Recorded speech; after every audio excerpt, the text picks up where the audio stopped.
Hi, everyone, and welcome to our webinar this afternoon on preventing failure to launch, creating more school-to-work pathways for young adults. I'm Veronica Goodman, the Director of Social Policy at the Progressive Policy Institute.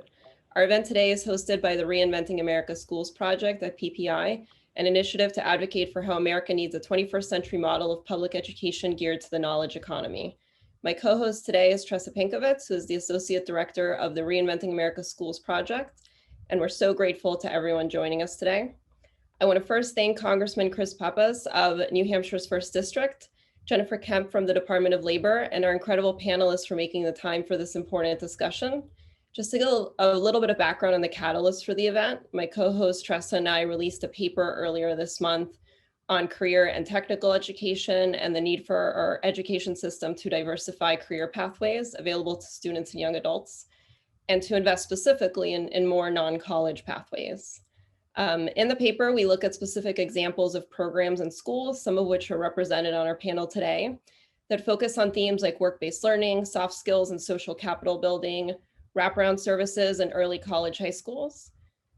Just to give a little bit of background on the issue, today's high school students and young adults face a difficult job market made worse by the pandemic. And the pandemic has been particularly hard on less educated workers without a college degree. And the 10 million jobs lost by Americans at the pandemic's onset have disproportionately impacted young adults between the ages of 16 to 24, but especially Black and Hispanic workers. Some estimate that as many as 1 in 4 of young people will neither be in school nor working when the pandemic ends. So these ideas have become all the more urgent.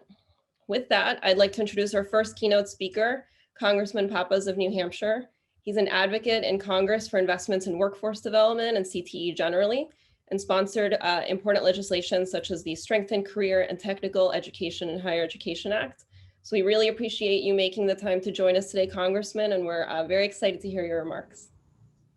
Well, thanks so much, Veronica, for the introduction. And hopefully you can hear me. My neighbor just started doing some yard work right now, but I guess this is pandemic virtual life and we're all getting used to it. But I want to thank the Progressive Policy Institute for bringing us together for this conversation today, which is so essential. We know that COVID has been a disruptive force for so many individuals and families across our country. I'm glad you mentioned the disproportionate impact that it's having economically on our hourly wage earners and our working families. We know that they have borne the brunt of the economic dislocation caused by COVID. And as we recover, we've got to recover in a way that leaves no one out and leaves no one behind. I think there are tremendous opportunities right now as we're having conversations around infrastructure, around the jobs plan, as well as the American Family Plan that the administration will soon present to the American people, to be talking about how we align our education system with the needs of our economy. And as we talk about infrastructure, and I do that a lot on the Transportation Infrastructure Committee, you know, I think we're wisely having the conversations about defining the scope, making sure that those investments are smart for our future. But we got to go beyond just talking about plowing money into programs.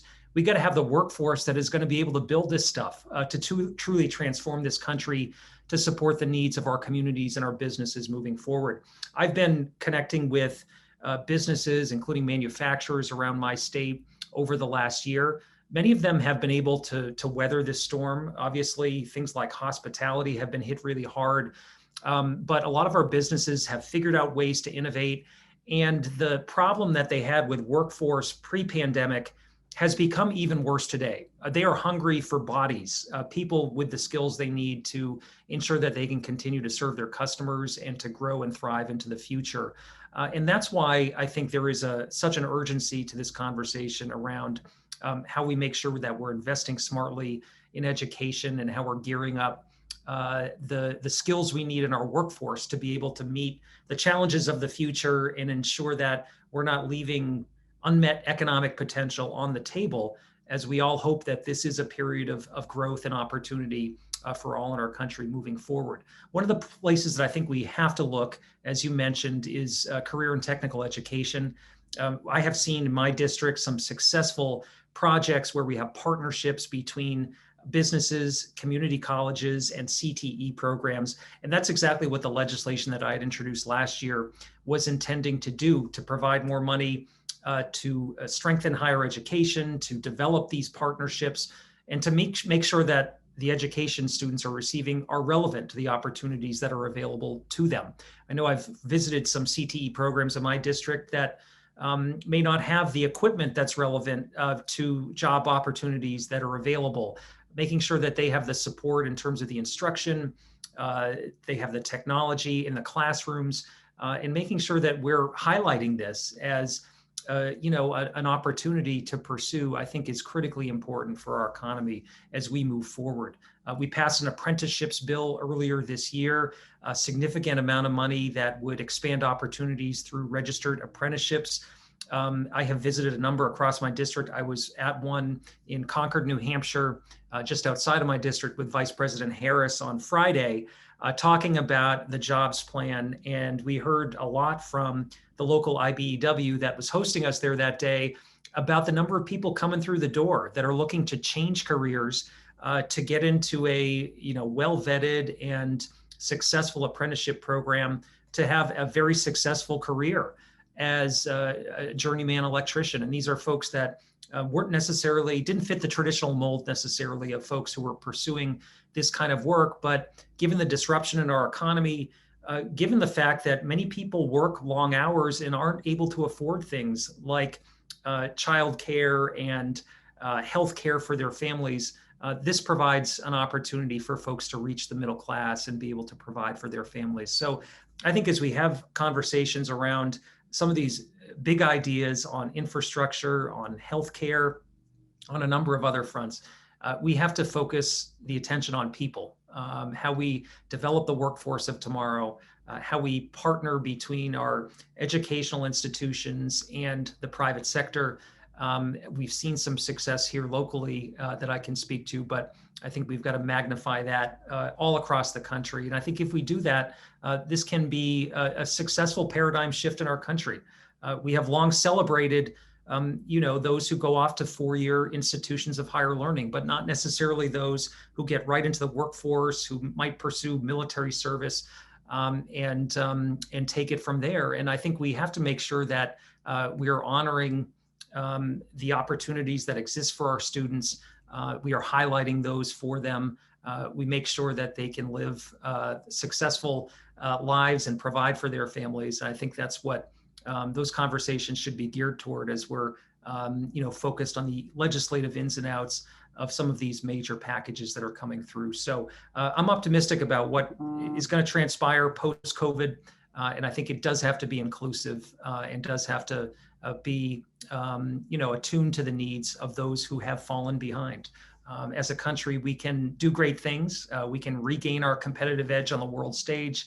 We can invest in things like manufacturing, but we can't do it without people and without the workforce to support it.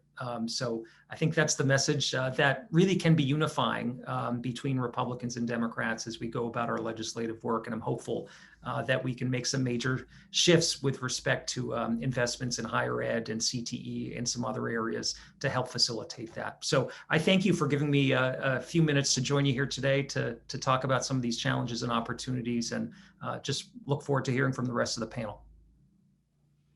Wonderful. Thank you, Congressman Pappas. And we are thrilled that you could be part of this discussion today. If you have a few more moments, I would love to give our panelists or my co-host Tressa an opportunity to ask you any questions before you hop off. And if you do ask any questions, please just briefly tell the Congressman who you are.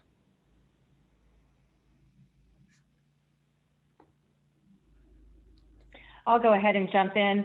I'm curious to know, Congressman, if this is sort of a hot topic on Capitol Hill right now. Is this something that lawmakers and their staff are thinking about? And if so, are you seeing much creativity coming out of the conversations about how to go forward with this important topic? Yeah, no, I think there is some great interest in this.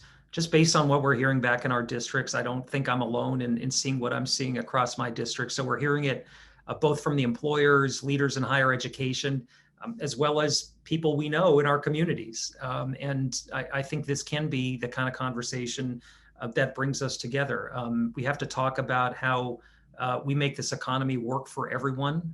And so I think it'll be interesting to see what the administration introduces as part of the American Family Plan. I think there's going to be support for universal pre-K, as well as paid family and medical leave. I think that's something we have learned through the pandemic is so valuable to make sure people aren't choosing between a paycheck and taking care of themselves or their families.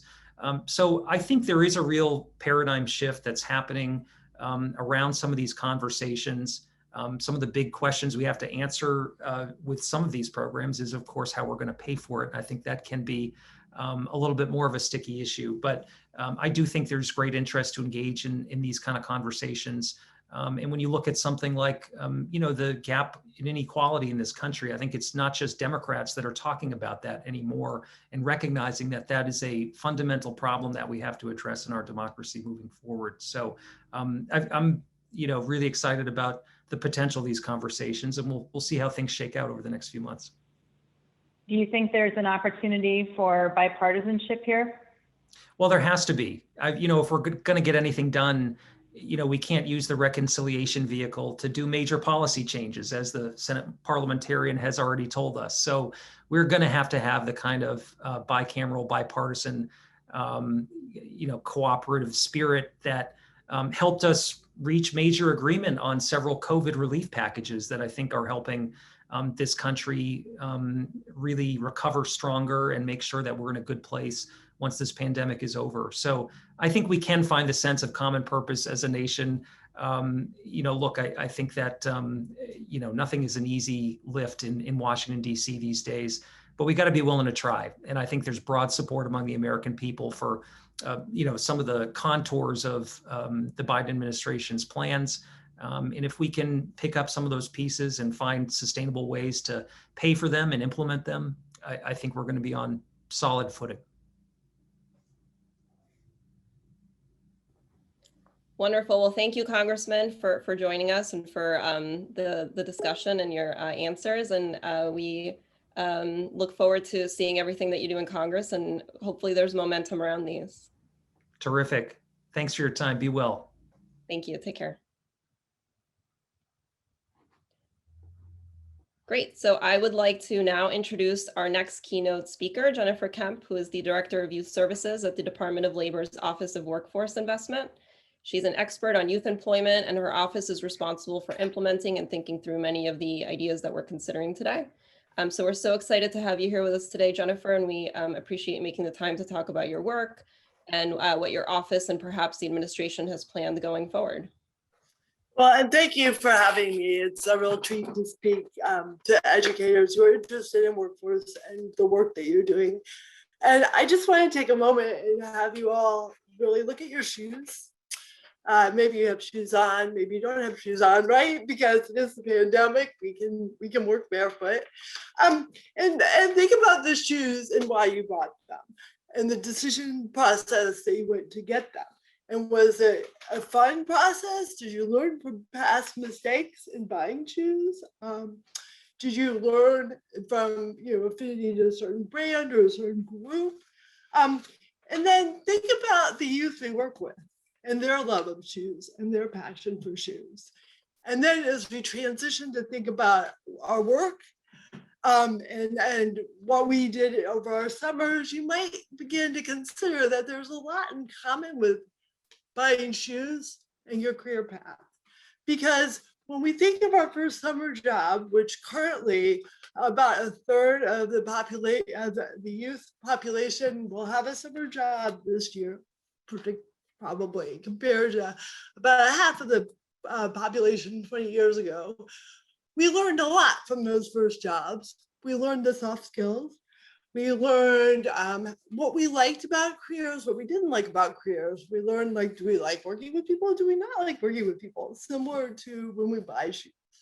And so as we sort of carry that thought forward in terms of what we can learn from our past experiences and perhaps our past shoe buying, we'll continue to hold on to tangents from that as we make decisions. And as we think about our career path, we'll think about going one way or the other. And so what's so exciting about this time that we're in is that there's so many new opportunities that are out there. The Congressman really hit on those. The administration is very interested in apprenticeship. there's a strong interest in summer employment. There is a strong interest in the connections in terms of equity and how we work together, not just in a bipartisan way, but also across workforce and education to really prepare the youth for the jobs of the future. And so going back and thinking about some of our own, not just first shoe buying experiences that we remember, but also our first internships that we remember. Maybe you had an internship, maybe your first job was a paid job, working in a grocery store, whatever that was, that impacted us. And sometimes we don't really think about how that impacted us until we were out a few years. So in preparing for this presentation, I was searching the department website, and I came across a woman named Gladys Roth. Probably you've never heard Gladys's name before, but she was an intern at the department in 1974. And she wrote a monologue, not a monologue, she may have had a monologue, but she wrote a monograph about workforce up to that point and the impact that the legislation had up to that point. And they were very concerned in the 70s about similar things to what we are now, right? Equality, maybe not worded the same way, but similar underlying concerns perhaps. And they were very concerned also about automation. And so when we fast forward to now, it's sort of some similar themes, right? We're very concerned about automation, but our concerns about automation are very different from what their concerns were about automation. And so the related job preparation that goes along with that automation, again, similar concerns. And then also a lot of concerns, and there's a lot of legislation similar to now at that point about how to make jobs more equitable. And so again, very exciting times for us. I'm sure the woman Gladys who wrote that in 1974 would have no idea that work would still be online and people would still be referencing it. And I just want to bring that up as we think about our own work, right? This is a very hard time, the pandemic. It's hard to work with youth, it's hard to connect, it's hard to do policy work. I mean, we've done remarkably well at adjusting and continuing relationships and building career pathways. And we don't know what our legacy is going to be exactly in this space. But we do know that if we're committed, if we work hard, we work together, we work smart, that legacy is going to make a difference. And it's going to make a difference in young adults' lives in ways that we can't predict. And so along with that sort of legacy of how we can influence the future, there's a strong evidence related to summer employment preventing violence. Now, we have studies in New York, we have studies in Chicago, we have a big concern about gun violence right now in the country. I mean, so that's an area that we're really interested in investing in because we know that when young adults are working during the summer, crime goes down. So we need to think creatively, and we are thinking creatively at the department about how to get youth engaged in different ways. We did a lot of actually successful online internships and work experiences last summer. We look to sort of expand that and also to go back to in-person work as things like hospitality are picking up. So there's a lot of good resiliency skills that we've developed and that the youth have developed too as we think about what we learned in the past year. And so just in concluding, I'm going to go back and, if you have a young child in your life and you think about their little shoes and how they just love to jump, right? Those little tennis shoes, maybe they light up, they jump. I feel confident that if we all work together, we're going to be able to help this generation learn how to jump from one job to the next, because these resiliency skills that they're developing, they are going to have to jump from one job to the next. And they're going to have to land solidly on their feet, and that solid feet landing, it's going to come from the work that we all did to help them develop their soft skills and to think critically and to prepare for whatever the next COVID, which, we don't really want that to happen, but we can anticipate that there will be challenges for the youth that we're working with. So with that, Veronica, I'm going to say thank you and turn it back to you. Sure. Thank you. Thank you so much, Jennifer. And I love your optimism and that metaphor. So Thank you for joining us, and we're looking forward to seeing all that you and your office accomplishes during this administration. Thanks. Take care. So shortly, I will be turning it over to my colleague Tressa, who will be leading our panel discussion today. We have a really talented group of experts working on various policy areas that impact education and workforce experiences of students and young adults. We'll formally introduce each of them now, ask some questions on their respective areas of expertise, and then we'll wrap up with a Q&A with the audience. I'm already seeing some questions in the chat. So thank you for those. And if those in the audience have any questions at any time, please feel free to drop them in the chat and we'll get to some of them at the end. So with that, I will let you take it away, Tressa. Thank you.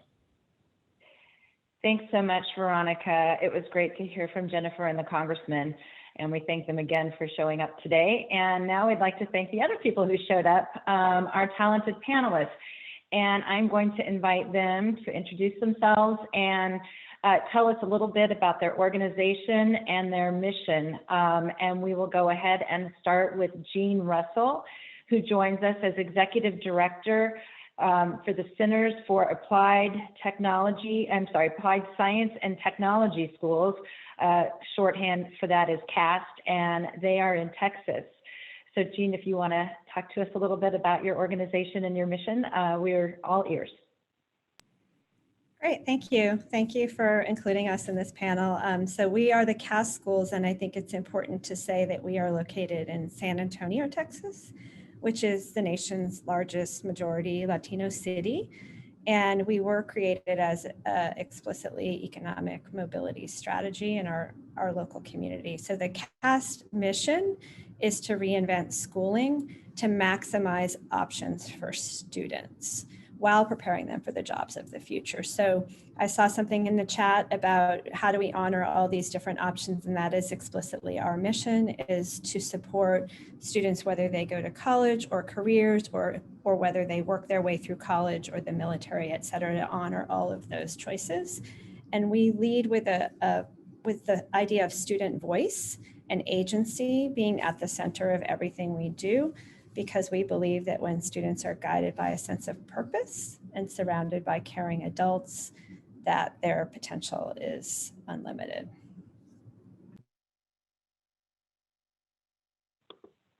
Thank you so much. And then we'll go next to Kate Swinburne, who joins us from New Orleans with Youth Force NOLA. Great. Hello, Kate Swinburne. Yep. President and co-founder of Youth Force NOLA.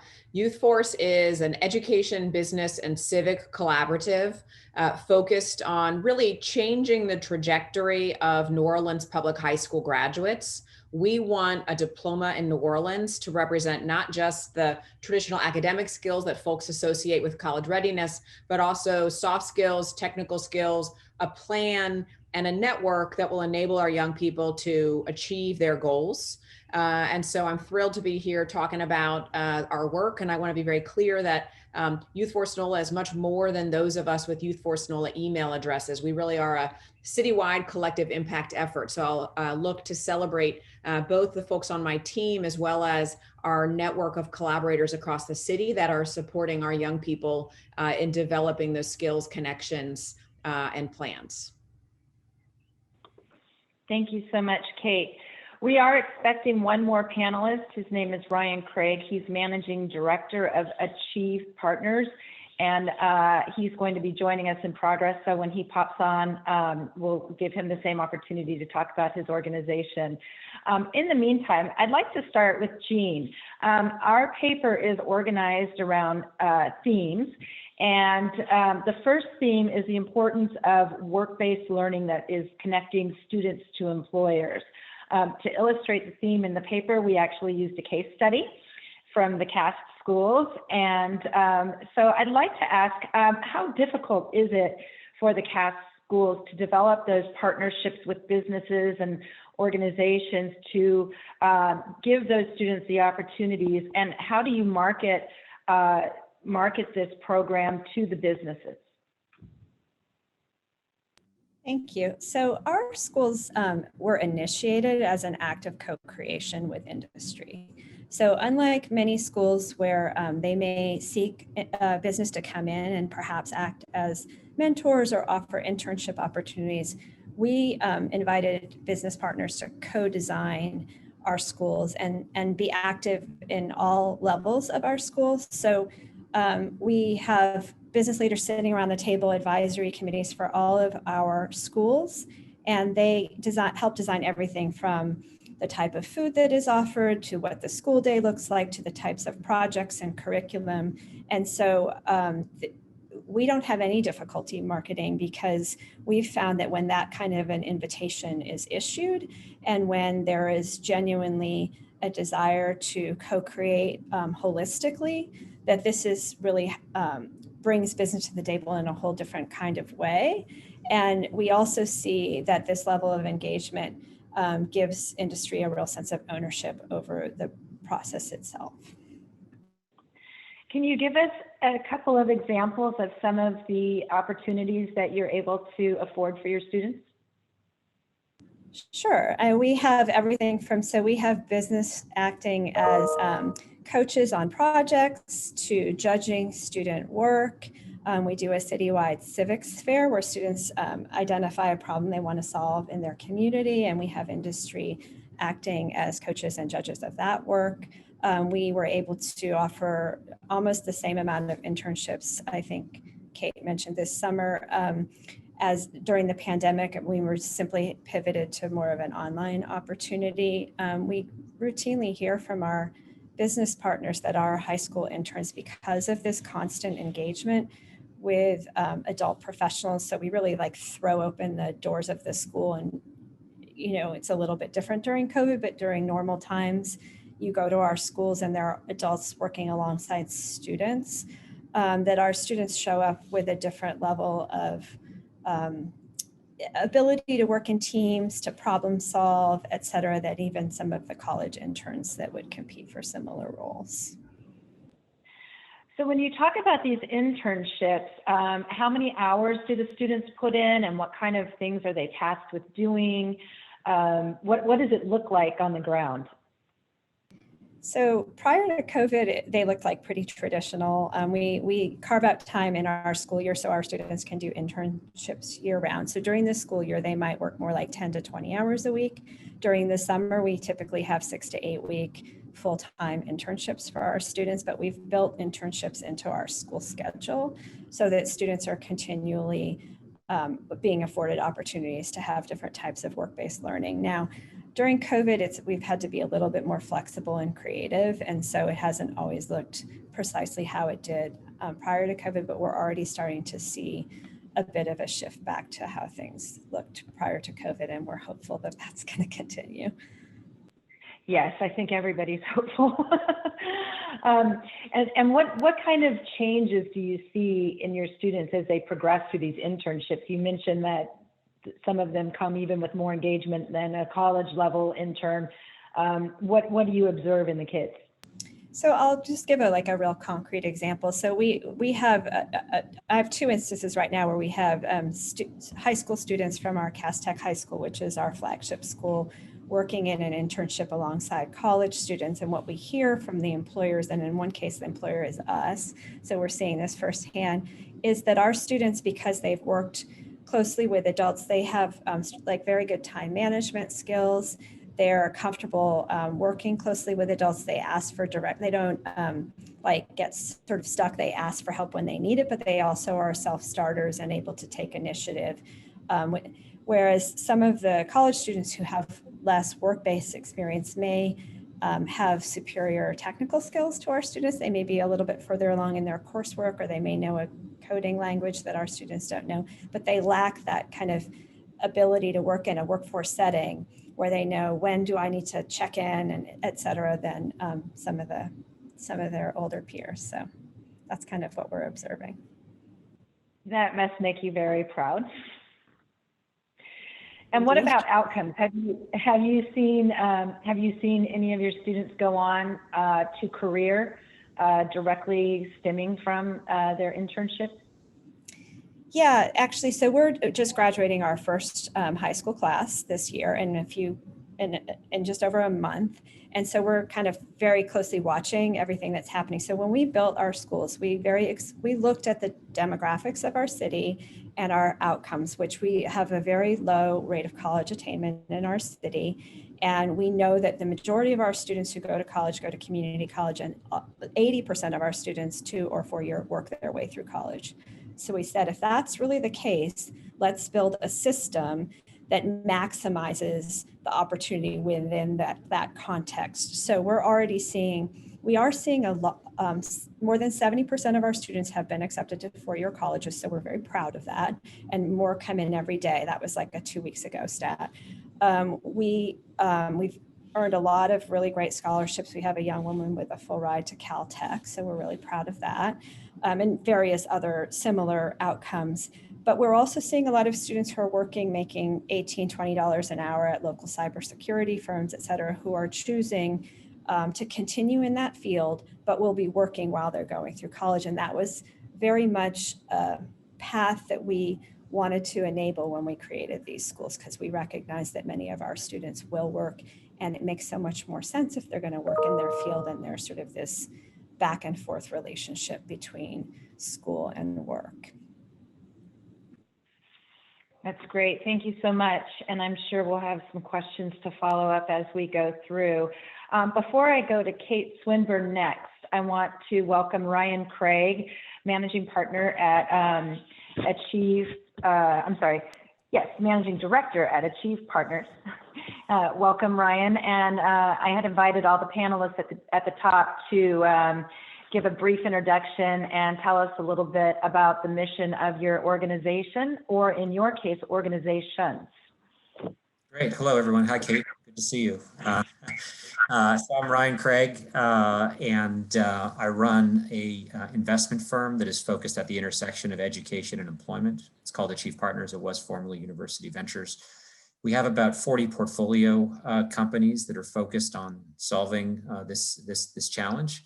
And we've invested in things like boot camps and income share models, and increasingly apprenticeship models that we're building into established business services companies. So sort of vertically integrated pathways into careers in healthcare IT, software development, data visualization, cybersecurity, Salesforce, and so forth. Happy to talk in more detail about it. Great. Thank you. We look forward to hearing it.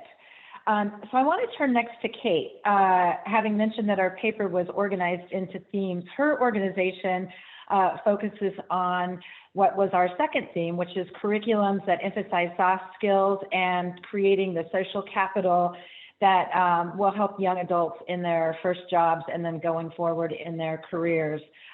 Kate, we know that a lack of soft skills is something that employers talk a lot about, especially employers who do hire young workers. How does Youth Force address that issue, and tell us how you do it?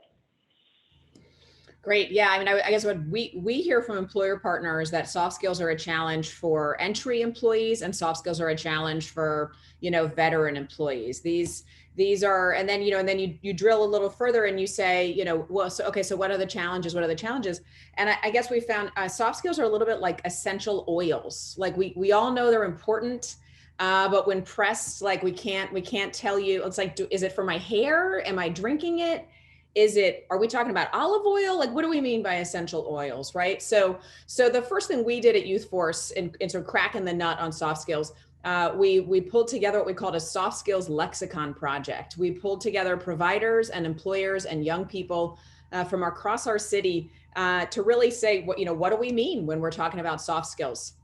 That venture led us to adopt the skills building blocks from a group out of Chicago called MHA Labs. The skill building blocks are 6 building blocks: collaboration, communication, problem solving, planning, personal mindset, and social awareness.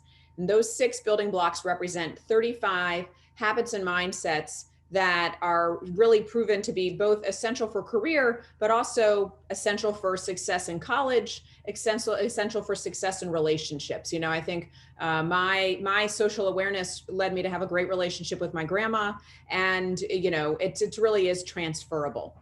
So first, we have to get clear on what do we mean by soft skills. We have to get to a clear framework that is accessible for young people and employers alike.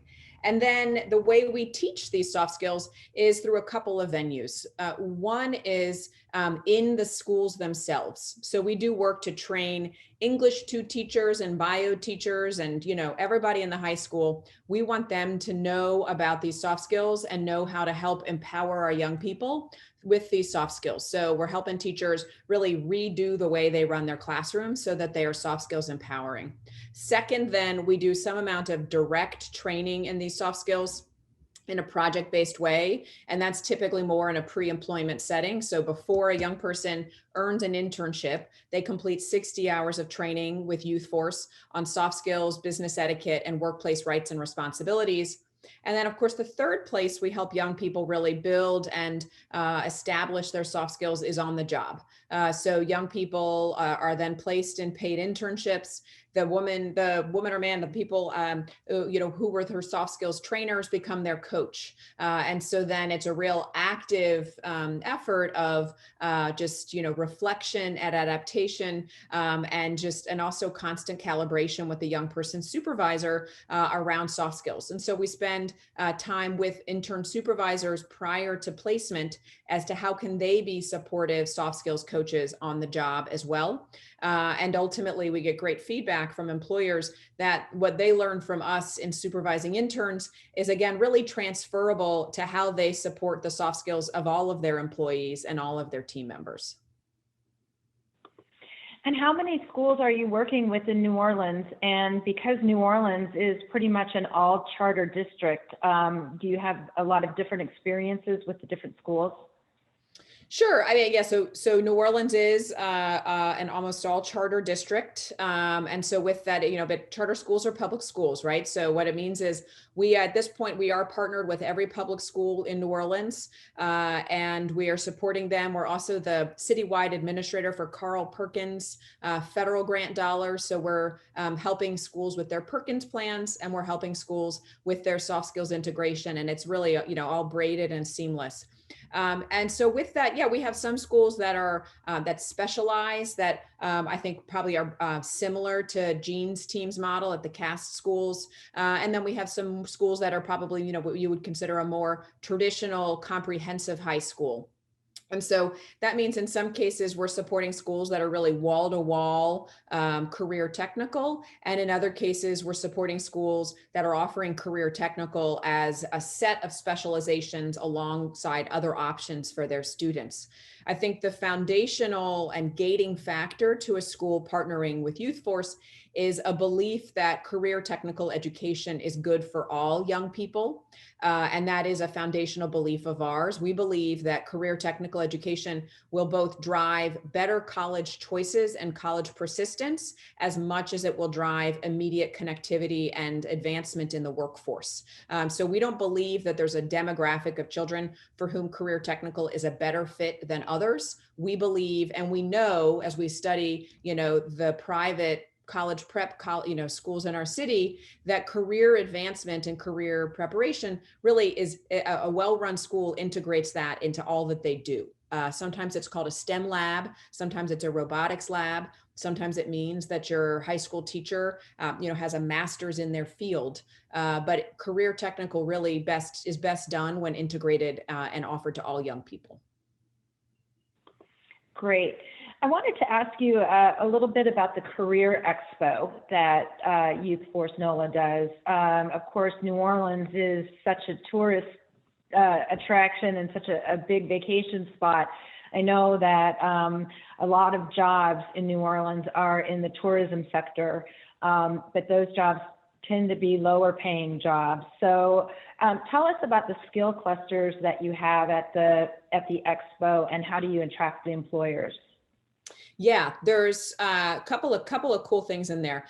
So one, certainly, yes, hospitality tourism is our #1 industry. I think one of the things we determined early at Youth Force is we needed to frame these opportunities. We needed to frame the preparation pathways to our young people and our educator partners, not by industry, but actually by skill cluster. And that's to say that there are terrific high wage opportunities in hospitality tourism if you are thinking about and developing the skills toward them. And so we at Youth Force focus across 4 key skill clusters: digital media, IT, health sciences, skilled crafts, which includes architecture, construction, and engineering, and business services. And so with that, you can imagine hotels need IT professionals and digital marketers in the same way that hospitals need more than nurses and doctors. They need somebody to make sure that operating suite is at the perfect temperature. They need somebody to make sure that the doctor's iPads are running well. And they need somebody who's out supporting clients, supporting their patients in medical billing and coding and other types of care.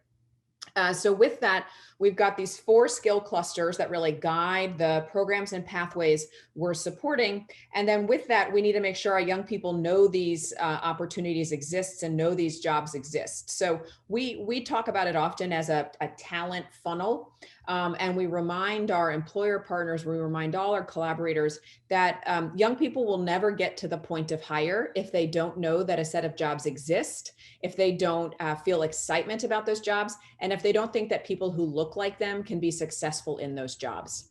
So that's what brings us to the Career Expo. And that's what brings us to a set of offerings that we do in partnership with employers to build inspiration and awareness and exploration. So the Career Expo is a real sort of hands-on day extravaganza at the basketball arena at our University of New Orleans.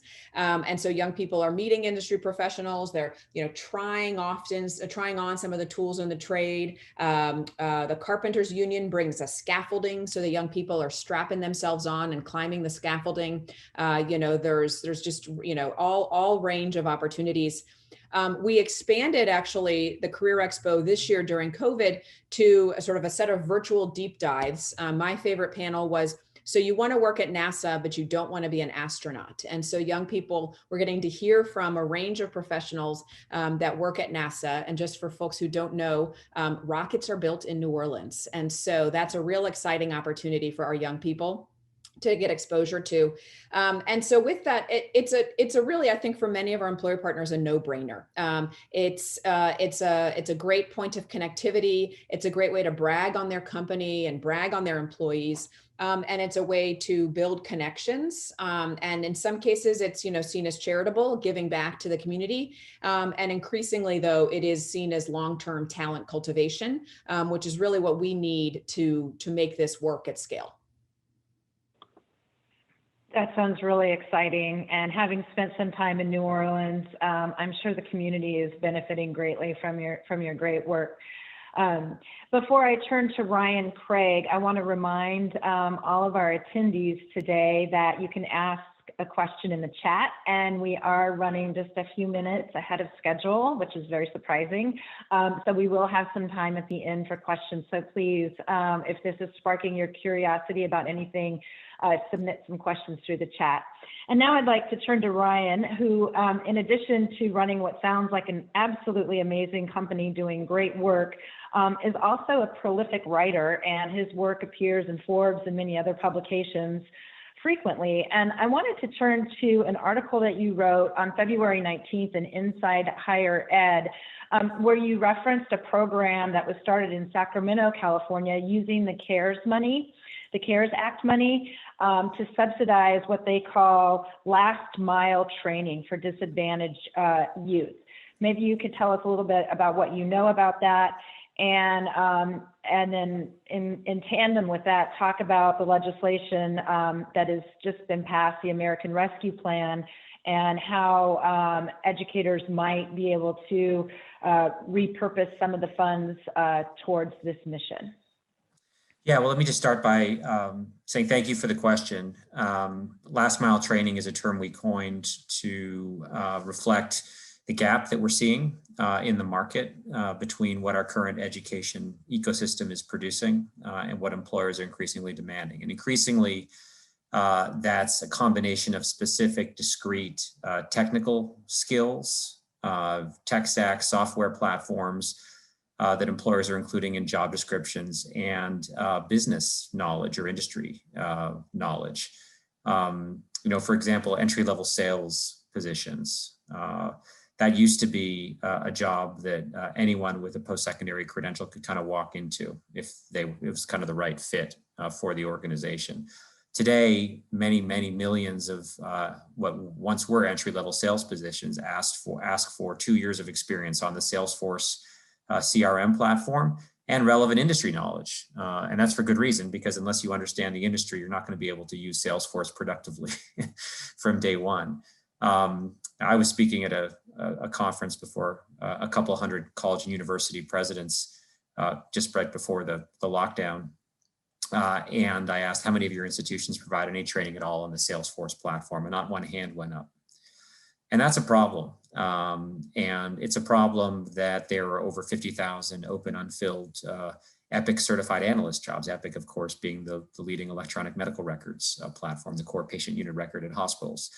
And for every Salesforce and Epic, there are 100 sort of lesser known software platforms and tech stacks where there are tens of thousands of open unfilled jobs, and where college and universities don't train on those platforms, and while employers are increasingly asking for those specific skills. So last mile training is an attempt to try to bridge that gap and equip students with those digital and business skills that employers are seeking. The challenge, of course, is that for any employer, looking at a candidate from an unproven channel, an unproven program, is risky. And so how do you make that proposition of taking a candidate, whether it be from a boot camp or an income share program or even an apprenticeship type model, how do you make that less risky for the employer? And we're very focused on trying to build these intermediaries that will stand between our current education ecosystem and employers, and really absorb the risk for the candidate and also absorb the risk for the employer, allowing the employer to effectively try that talent before they buy that talent. And I think in the article you're citing, I talk about a municipality that had, was it San Antonio? I can't remember. That had used the CARES Act money to essentially fund that kind of intermediary and effectively guarantee candidates who are participating in that program a job, meaning that they're going to actually pay them for the duration of training and for some period afterwards while they're seeking employment. And that reduces a ton of risk for the candidate and really levels the playing field, as opposed to a typical sort of tuition debt-based post-secondary model, which inherently discriminates against individuals and backgrounds where you don't have the resources, you don't want to take that financial risk. Suddenly, it is a level playing field, and so that's super exciting to us. And so while I don't have the details as to sort of what the limits are on CARES Act funding or American Rescue Plan funding, I do know that it's possible, and it is something that municipalities and hopefully folks on this webinar can look into. I have heard about programs that are where there's a certain amount of money remaining from CARES Act funding, and they're looking at ways in which they can apply for that funding for similar type models. So would you say that this model that you're speaking of that addresses these tens of thousands of software type jobs that are unfilled, but yet there's a great risk for the employers, the programs that you're speaking of, would they be targeting just students, or would they also be other young adults that are not in college and maybe not in the workforce? What would be the ideal scenario for that? It depends. There are different models. We have a pathway for healthcare IT, for example, for the electronic medical record system that's targeting newly graduated biology and life sciences majors who aren't getting into medical school and who otherwise would be probably underemployed because a biology major doesn't really prepare you for work directly, not immediately anyway. We have programs that are preparing veterans and military spouses to become instructional designers for online courseware, leveraging their subject matter expertise in tech and STEM, and last mile training them to become instructional designers. We have a registered apprenticeship program. It's the first registered apprenticeship program for software development, where they're sourcing their talent from local workforce boards in Colorado. So it's all over the map, and it depends on the level of skill required. We're about to do a cybersecurity program where the expectation is we'll be recruiting right out of high school and community colleges. So what kind of advice would you give to communities that don't yet have programs like this? You know, there's a lot of money coming from the federal government one way or the other. And if it's possible for them to use it, how do they begin?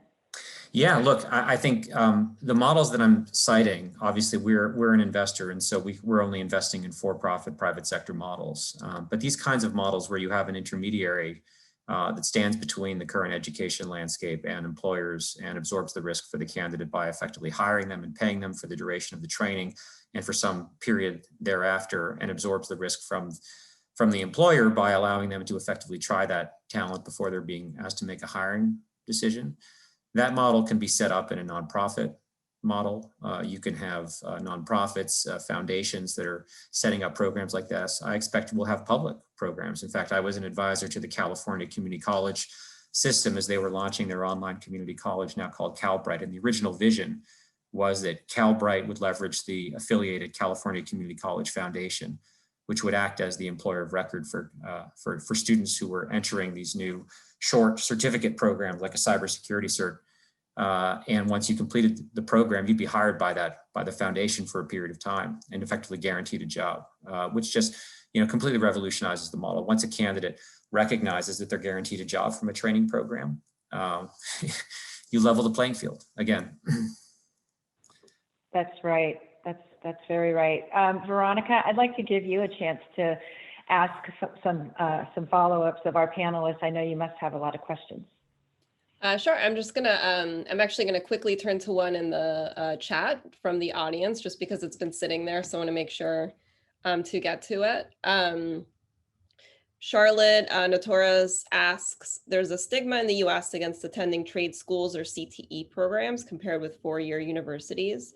And this is something that we hear a lot too. Do you have any advice for addressing this stigma? Ryan, do you want to go first? Do you want me to go? Sure.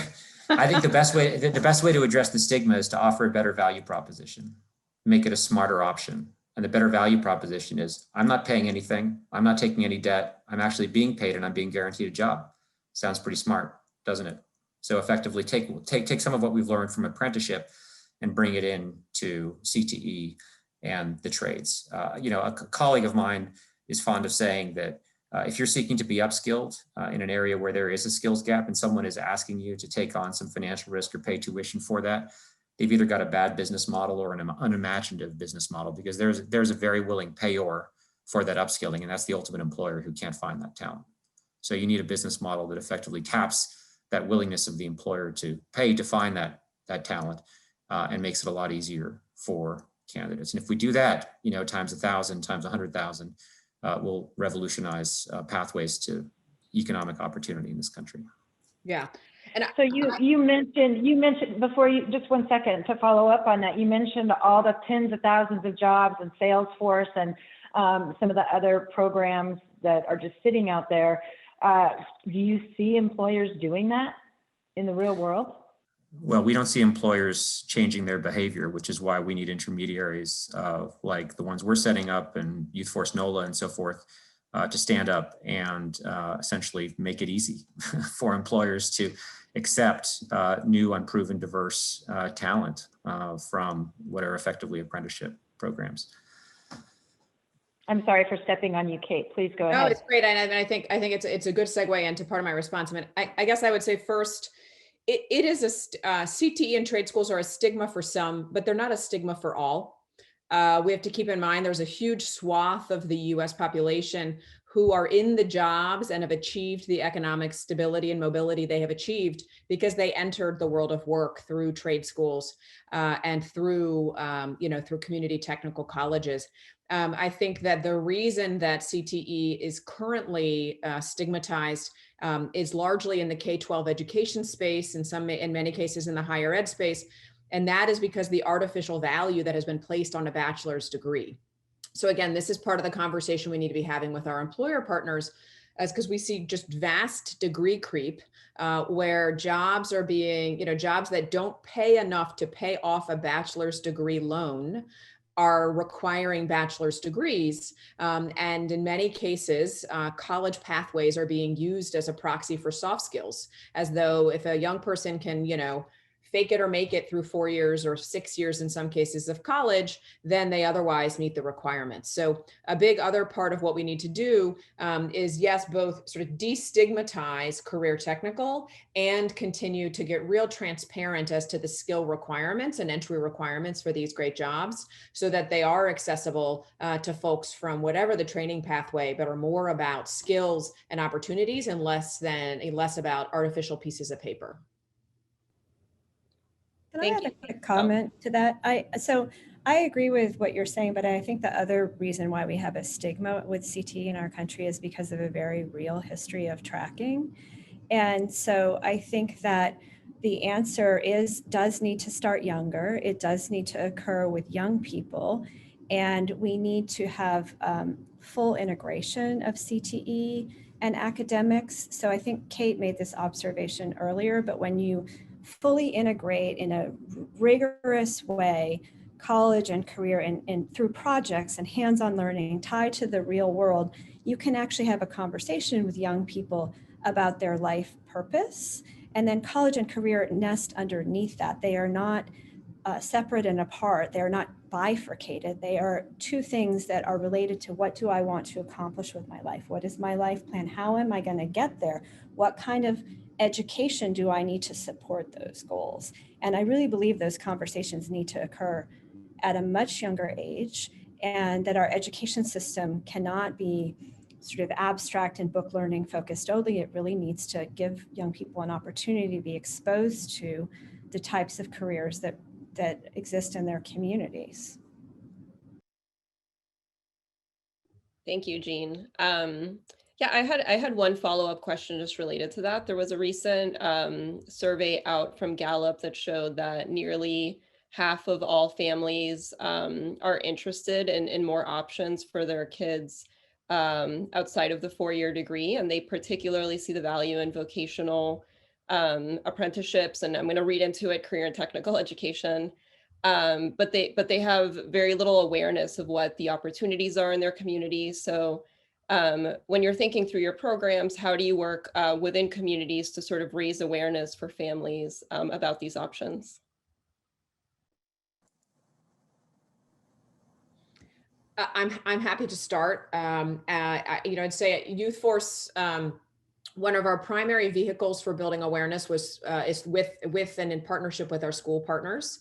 What we realized pretty early on is that family engagement is not actually sort of in the DNA of high schools. I think it's an incredible challenge. Adolescents are increasingly independent. So we did a bunch of research and armed our schools with a family engagement toolkit, provided resources and specific expectations around family engagement. Second then is a deep partnership we have with the Urban League of Louisiana, who is then doing direct community engagement and outreach.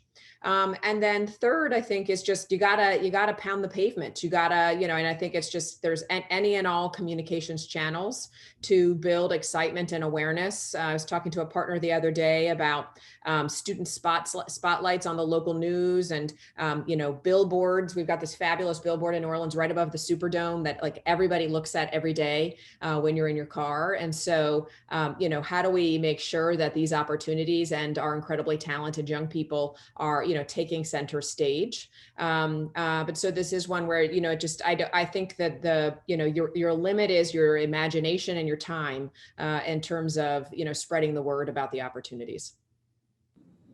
think the way that you engage families is by making it about the young people. So I think you're right, Kate, that historically K-12 schools, the family involvement sort of peters off as young people become more independent. But when you engage parents in conversations about the youth and their life plans, or showcasing student work, or having students explain to family members what their life goals and what they need to, then that sort of flips the script. And as a parent of 2 teenagers myself, anytime my kids are going to be talking about their projects, their work, I have an opportunity to judge their work or react to their work or give feedback, I'm going to show up for that every time, even if I might be sort of an indifferent PTA member. Yeah, and I'll chime in. I think the hardest part for one of the hardest things for education and training and workforce folks to do is to really engage in a deep and meaningful way with employers. It's not in their DNA for most of us, and I come from that world myself as well. But if you do that hard work of engaging and build a model that allows you to connect with employers such that you can guarantee a job and really offer an apprenticeship program, again, it just completely changes the value proposition for the student. So it could be the dirtiest trade possible if you're guaranteeing a job and you're hiring from day one. It's just a world of difference from asking them to pay tuition or take out a loan.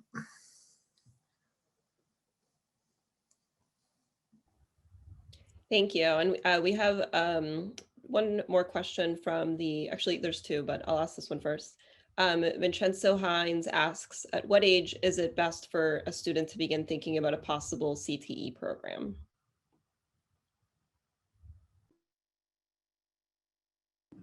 I think that depends on the student, but I think that we can start having these conversations at a much younger age. And I think that some students are excellent at book learning, but most students really enjoy being exposed to real world opportunities.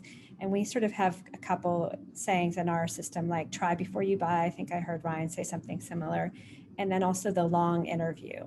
So like employers, just as much as young people, want to have access to talent and really be able to have these long relationships. And so, you know, another thing we often say is the process of deselection is as important as the process of selection. So the more we can give young people exposure and opportunities throughout their educational journey, the better informed they will be, the less likely they will be to assume debt in an area that may turn out to not be of interest to them. So it's really about this constant interaction between, you know, jobs that they may want to take and also education, and how do those things relate to each other and relate to them and their life goals.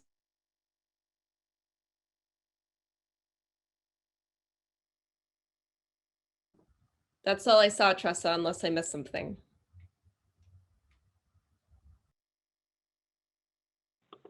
Could you repeat that, Veronica? Oh, I said that's all I'm seeing from the audience, unless I missed something. Yes, there is one more from Joe Nathan. He's asking the panelists if they're familiar with Minnesota's post-secondary options law that allows 10th through 12th grade students to take free post-secondary vocational courses, either online or on an academic campus, free from tuition, books, and all required supplies are free. And he's wondering if this law, if you're familiar with it, is something that you would be, willing to help promote in other states. Sounds great. Sure. I think Joe meant to drop a link in. So Joe, if you could drop the link in, I'd love to share it with our policy team and, consider how we might, vet it or spread the word. Great. And we've had a couple requests for the panelists' contact information from audience members who are really interested in your work. So we'll be passing that along as well. And with that, we are out of time. So I would like to thank all of our participants today, from the Congressman to Jennifer Kemp, to the 3 panelists. Thank you so much for joining us. I think it was really informative, and we're excited to help promote your work in this area.